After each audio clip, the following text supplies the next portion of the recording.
Last year was my senior year of high school, and my friend group was always full of dumb ideas. All it took was a boring weekend night for us to go out and find anything to entertain us. That's exactly what happened this night.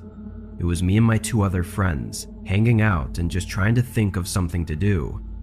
One of them, Mikey, had been talking of this abandoned place nearby for the past few weeks. We pushed it off for a while, but now with nothing to do, it didn't sound all that bad of an idea to go exploring. He said it was a house on the edge of town where all the farmland was, but aside from the location, that was about all he knew. Me and the other friend shrugged and said why not, and within 15 minutes we were on the road.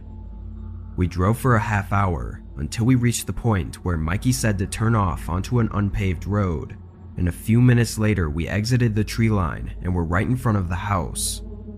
It was a very large house with a huge plot of abandoned farmland around it. We got out of the car and each took a flashlight, then approached the front door. I turned the knob and it was unlocked, but when I tried shoving it open, it was blocked by something heavy on the other side. We went around to the back and tried the back door, but that door was locked. We resorted to crawling through a busted window on the side of the house. As soon as we were in, a strong, awful smell took over.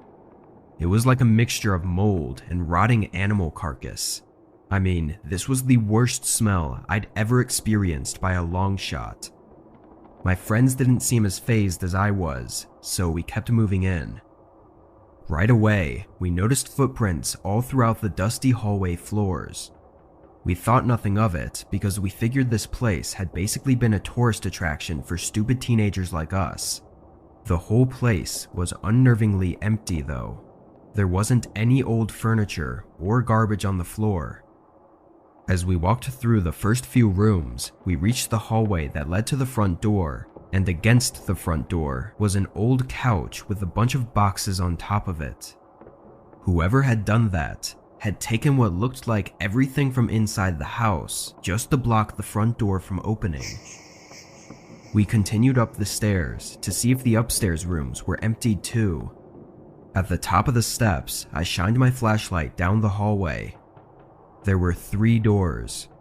We opened the first 2, and they were both empty bedrooms. Then I opened the third, and not surprisingly, it was empty too, but this room was much smaller than the others. The reason this confused all of us was because there were no more rooms next to it, so based on the layout of the house, it was easy to assume that this room was supposed to be double the size of the others since there were no more doors. With nothing left to see, we started back down the stairs, but as we got halfway down, we all heard the same thing.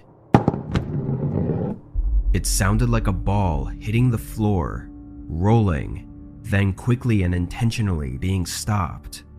It came from upstairs where we just were. Cautiously, we checked each of the rooms again and found nothing. All of us hearing the exact same thing made it extra odd because we all knew it happened, but there was nothing upstairs. After that, we were all getting uncomfortable and we quickly left the house through the same window we came in from.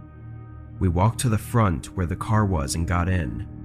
Just before I pulled out though, I noticed 2 windows upstairs on the left side of the house, and I specifically remembered that the small room we were confused by only had 1 window.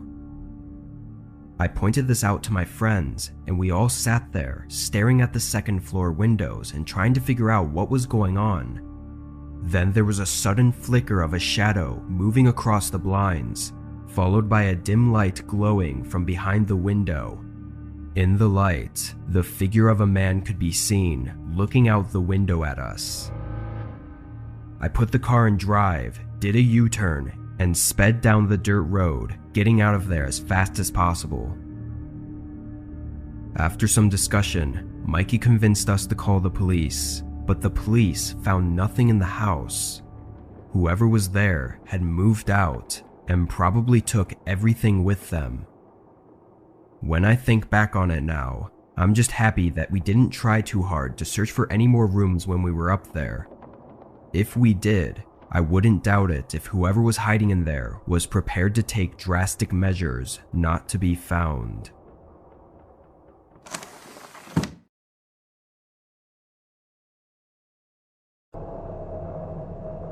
This happened almost 4 years ago now, on a road trip I was taking across the country. I'm a frequent traveler and adventurer, going on long road trips and stopping at great hiking and camping locations all around the nation. At the time, I had been on the road for well over a month and was taking a short break at a small town in Nevada. While at the bar talking with the locals, they asked me if I was here to see the mines. I didn't know exactly what they meant and asked for more details, and they all talked about how there were hundreds of abandoned mines and mining towns all over the state. When I went back to my camper that night, I looked it up and found all these interesting mines not far from where I was. I had planned to just pass through Nevada as a whole, but after seeing this, I couldn't help myself. The next day, I set out for one of the abandoned mining towns. The actual hiking portion only took an hour and a half, but it was mostly uphill. When I arrived, the town was on a flat portion of the large hill. There were 20 to 30 small wooden buildings, and in the center of the town was a railroad leading into the hill where the mine entrance was. I walked along this railroad, looking at the identical rows of wooden structures. I was more interested in the actual mine than I was in the ghost town, but it was still cool to see. I checked out one of the structures, but it was full of dirt and rubble, and I was sure that all the others would probably be the same. At the entrance to the mine, I took out my flashlight, and when I pointed it through, the tunnel was so long that I couldn't even see the end. I started walking, and the further inside I got, the more quiet everything was, until eventually, it was just the sound of my footsteps echoing through the mine. After a couple minutes, I reached the end of the railroad tracks and was met by a sign that said the area beyond was closed. Of course, I walked past it. The tunnel very quickly became shallower and less well-rounded. There was then a turn that started going down at a slope, and at one section of it, the floor had caved in. Someone before me had set up some makeshift walkway to get across the opening, but it seemed incredibly dangerous and unstable. I pointed the flashlight down, and the drop was enough to have me permanently trapped if I were to fall. I decided to turn back and went down one of the other side passages that I'd passed up previously and found myself at a ladder going down a steep tunnel. Again, I shined my flashlight and saw that the bottom of the ladder wasn't even visible. I started my descent, but not long into it, I heard something from below. It was a loud thud echoing through the mine. The echo made it hard to know how close or far it was. I pointed my flashlight down, and while I didn't see the cause of the sound, I did see the bottom. I climbed down and found myself at the base of another passageway, and a few feet in, I found what caused the thud. There was a large rock sitting in the middle of the tunnel, which I thought could have fallen from the ceiling, but it wasn't hard to tell that it was an entirely different kind of rock, which begged the question, how did it fall and create a thud? I got my answer when I pointed the flashlight further down the tunnel. Two almost unidentifiable people stood in the middle of the passage about 10 feet down. One man and one woman. I knew from one look that they were not explorers. The way they looked at me was like they didn't even know I was a person. I started backing up, being cautious with my movements to not make them feel threatened in any way. When I got to the ladder, I dreaded putting the flashlight in my pocket and started climbing up. Part of the way up, I swear, I heard someone grab onto the rungs below me and begin climbing up quickly. I looked down and saw nothing but darkness. I screamed and began climbing up as fast as I could. I sprinted out of the mine and away from the ghost town. During the hike back, I collected my thoughts, thinking maybe what I heard was their footsteps, and in the moment I'd just mistaken it for them climbing up after me, but it was still terrifying. I drove down to a police station in the area and reported what had happened, but as far as I know, the police didn't do any sort of search or anything, despite me telling them that they looked malnourished and deeply insane. Even if they didn't know it themselves, they seriously needed help. I did some digging online since then and thought of some interesting theories as to why they may have been there to begin with. There were several cases from around the area of couples that went missing within the past 10 years, mostly due to committing horrible crimes and likely running away from the police. It just makes me think how if that were to be true, and these were two people who'd committed terrible crimes, then I was very lucky to have escaped after seeing them.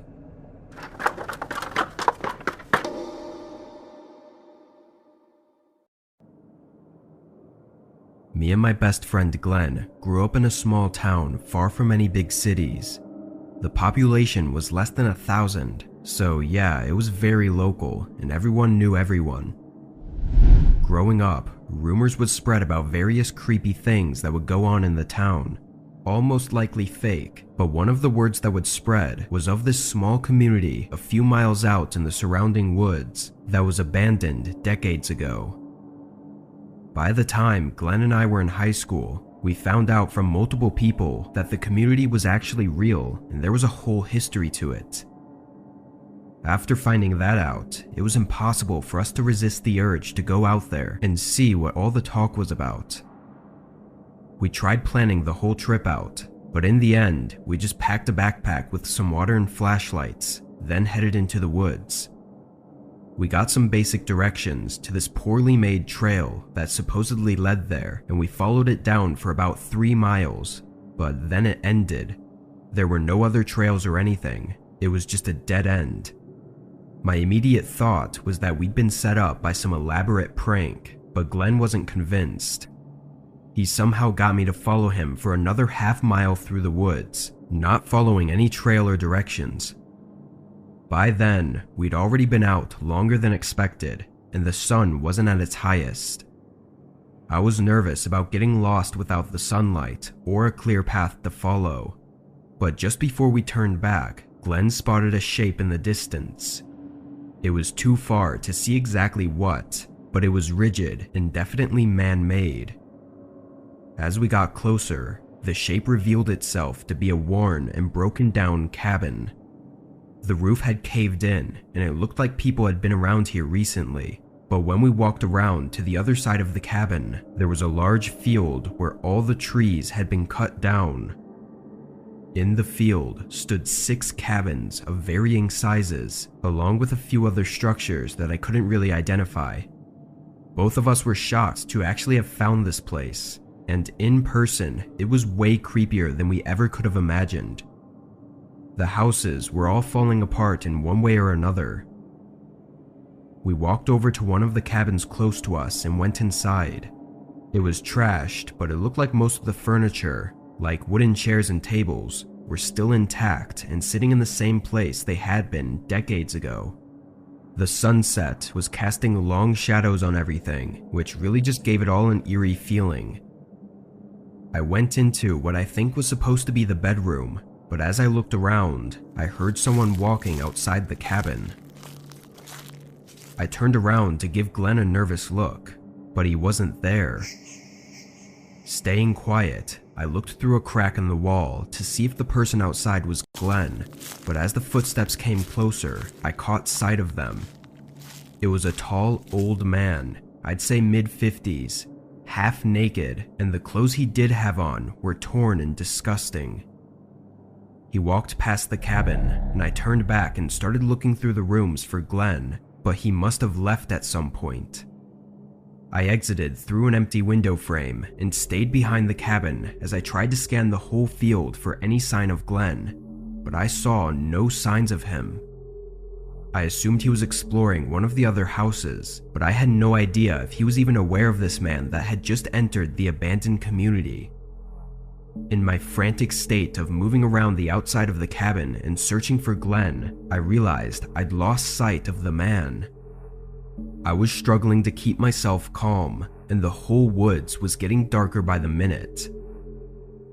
Then all of a sudden, there was a horrifying scream from the other side of the abandoned town.